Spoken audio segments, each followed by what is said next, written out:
માતાઓ, ભાઈ અને બહેનો, 5 જ મિનિટમાં મારા વિષયને અહીં વિરામ દઈ દઈશ કે આપે ખેડૂતના દીકરા ધરતીને જીવતીને મારવાના ઘણા પ્રયાસો કર્યા. 1967 થી ખેતી મારા પિતાજીના હાથમાં અને મારી 13 વર્ષની ઉંમરથી હું ખેતીમાં છું. બાકી મારું જીવન તો ઘણા વડીલો જોયું હશે કિસાન સંઘમાં, પણ 2001 થી મેં ખેતી બદલાવી. 1967 થી કરીને 2000ની સાલ સુધી 800 બોરી યુરિયા ડીએપી વાપરતો હતો અને આજે 23 વર્ષમાં એ એગ્રોમાં નથી ગયો. એટલે એટલી આ ધરતી મારીને તમારી વચ્ચે એના પ્રયાસો આપણે બધા કરીએ. અને એ પ્રયત્નો માટે મુખ્ય ગાય છે. ગાય 3 વસ્તુ આપણે દરરોજ આપે છે: દૂધ, ગોબર અને ગૌમૂત્ર. કઈ રીતે શું બનાવવું એ તો કળા છે. એ કળા તમારા હાથમાં છે. પૂજ્ય સંતો બેઠા છે ત્યારે હું એમને પણ મારા વિચારો એટલા માટે એક ઝાંખી આપું કે ગમે ત્યાં આપ કથા વાંચતા હોય, વંચાવતા હોય, આપણે પ્રવચન કરતા હોય તો આ વસ્તુને પ્રાધાન્ય આપશું જ તો જ ભારતની પ્રજા અને ભારતનો દેશ અને સૃષ્ટિ બચી શકશે. જીવનના 23 વર્ષની ઉંમરમાં આજે જે મેં ખેતી બદલાવી એની ઝલક જ માત્ર આપું છું. બાકી ખેડૂત દીકરો એ બેઠો છે. હું દરરોજ 3 થી 6 હું મારા મોબાઈલ માટે ખેડૂતોને માર્ગદર્શન દઉં. 3 થી 6 પછી ફોન નહીં કરવાનો. મારા નંબર લખી લો.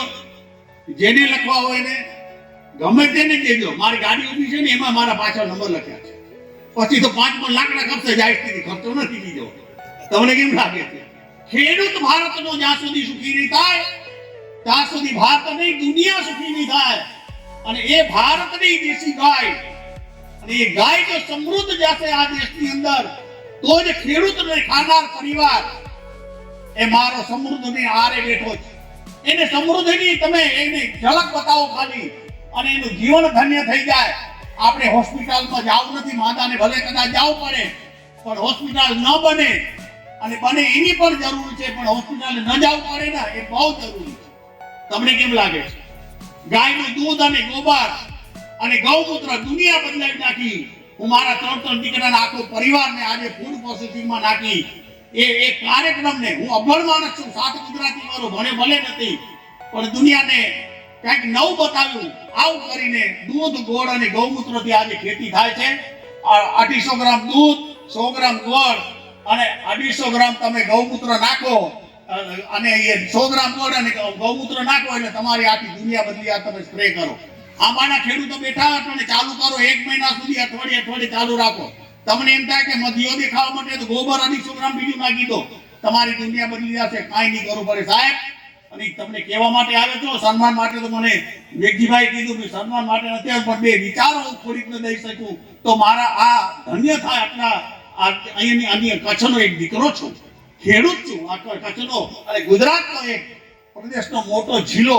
ખેતી ઘણી બધી બદલી છે એમ હું માનું છું અને બદલી છે એમાં તમારા બધેનો પણ હજી વધુ સહકાર મળે. આ સંતોને પણ એટલું કહ્યું કે જ્યારે કથા વાંચન અને પ્રજા આપણી સામે બેઠી હોય ત્યારે દૂધ, ગોળ અને ગૌમૂત્ર મારા નંબર દેવા હોય તો દેજો. પણ 3 થી 6 આ મારા ફોન જ આવે છે. એ બોલ્યા રાખે પણ હું બધાને સાંજે આ પાછા સામેથી ફોન કરીને એનો કાર્યક્રમ હોય. અને એ ખેડૂતને આજે પરિવર્તન આવ્યું છે. દૂધ, ગોળ અને ગૌમૂત્ર માત્ર હું આજે આંબાની અંદર ખાલી દૂધ છાંટતો તો મારા દીકરા છાંટે. માત્ર દૂધ, કાંઈ મચ્છર માખ નથી. તોય એને આ 1 જ મહિનો ધ્યાન કરવા જેવું છે.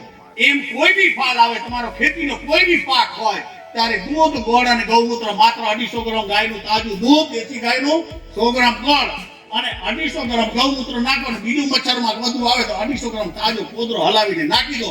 તમારી દુનિયા બદલી જશે. જય સિયારામ.